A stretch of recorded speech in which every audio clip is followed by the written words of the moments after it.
আজ 10তম আন্তর্জাতিক যোগা দিবস।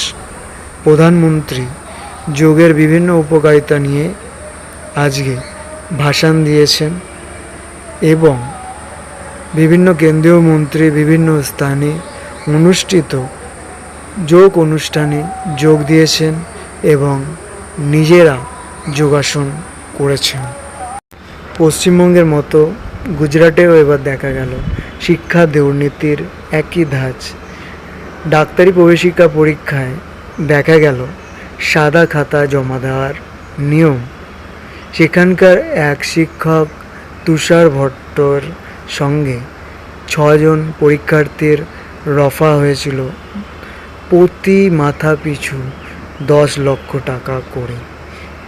বলা হয়েছিল পরীক্ষার্থীরা যেসব প্রশ্নের উত্তর জানে না সেই সব প্রশ্নের উত্তরে কিছু যাতে না লেখা হয়, পরীক্ষার শেষে ওই সব প্রশ্নের উত্তর লিখে দেওয়া হবে। একজন পরীক্ষার্থী 7 লক্ষ টাকা দিয়েছিল। শিক্ষকের হোয়াটসঅ্যাপ ঘেঁটে এই সমস্ত তথ্য পাওয়া যায় এবং একেবারে পরীক্ষার্থীর পরীক্ষার শেষ মাথায় এটা ধরা পড়ে। নেট কাণ্ডে সামনে এলো নতুন চাঞ্চল্যকর তথ্য।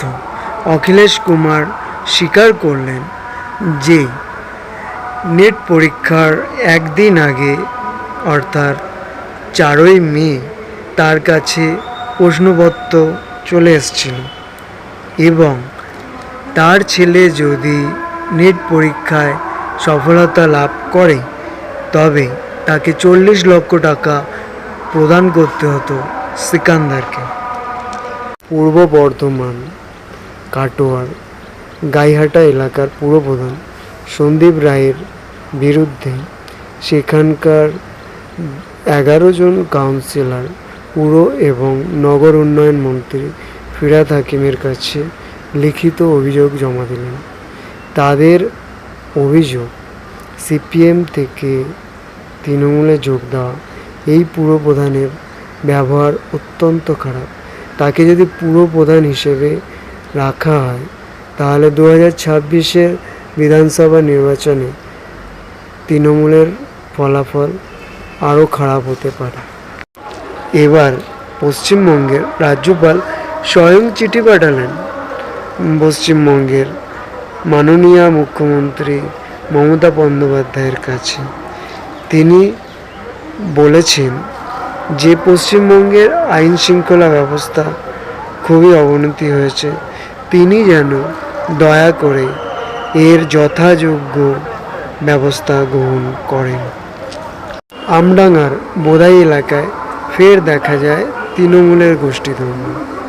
আমডাঙ্গার বিধায়ক রফিকুর রহমান ও পঞ্চায়েত সদস্য রাকিবুল ইসলামের অনুগামীদের মধ্যে ফের ঝামেলার 4 জন সদস্য অসুস্থ হয়ে পড়েন গুরুতরভাবে এবং তাদেরকে হাসপাতালে ভর্তি করা হয়েছে।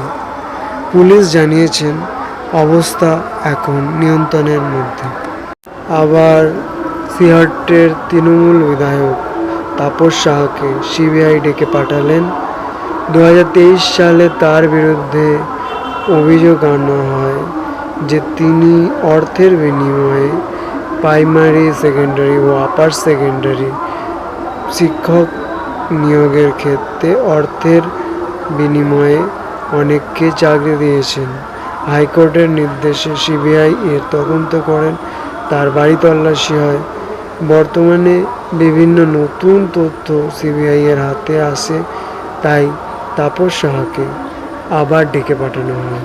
ইসিএলের কয়লা পাচার কাণ্ডে 2 জনকে গ্রেপ্তার করা হয়েছে, তাদেরকে আজ আসানসোল আদালতে তোলা হবে।